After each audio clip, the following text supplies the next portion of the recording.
Okay, so you said 5 meters for the first, 2 meters for the second, so you said 7 meters would be how far the person went. Okay, good. That's an excellent answer. Anyone have a different answer? Okay, that one's pretty obvious. There is another possible answer you could have, which is 7 meters. Right. Right? So I could say, more specifically, he's going 7 meters, and more specifically, he's going 7 meters to the right. That would be another answer. Okay? Good. Let's go to B. All right, let's start. Morgan, let's do, front of the room, Morgan. What did you put an answer for B? How far did they go? 3 meters. Tell me how you picked 3. Because they go forward 5, and then they go back. Good. So you said 3 meters. And essentially, I should probably put what we did on here, 5 plus 2. So you did 5 minus 2. Good. All right. Anyone got a different answer? Okay, I got her same answer, but could you say like 5 to the right and 2 to the left? Oh, you like talk about it individually? Yes, you could say that.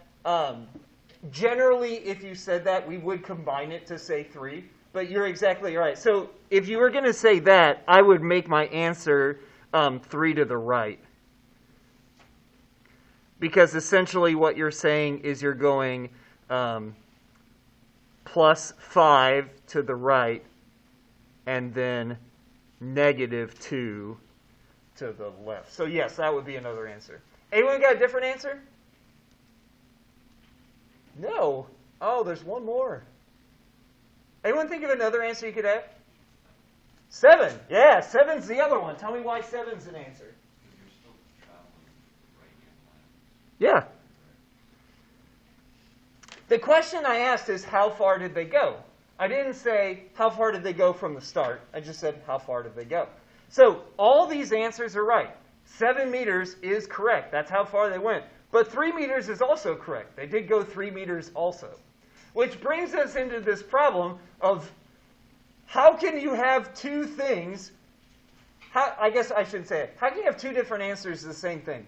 If I'm going to ask how far did you go and everyone's going to give a different answer, that's kind of a problem, right? We can't really have a science class if I'm like, hey, what do you guys think the answer is? And everyone's like 15, 3, 5, 12. And I'm like, oh, great, they're all right. That's kind of a problem. So we have to decide what is the correct answer for this. And the answer is they're all correct. Which brings us to number 7, which is defining these following 2 things, distance and displacement. So distance and displacement are what we're going to use to describe these 2 answers here. These 2 answers here. So distance simply is the total amount you travel.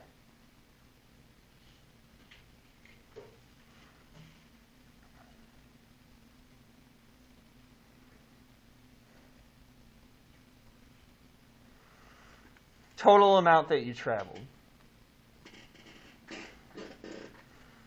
Whereas displacement is the total straight line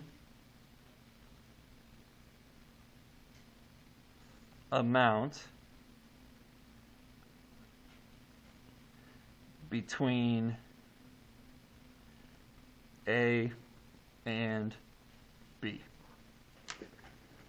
So, if you look at B, 7 meters is the distance. That's the total amount that they traveled.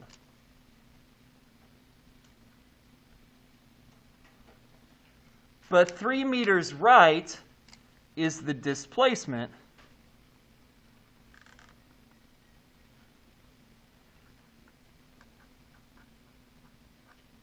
Because it's the straight line amount between A, where I started, and B, where I ended.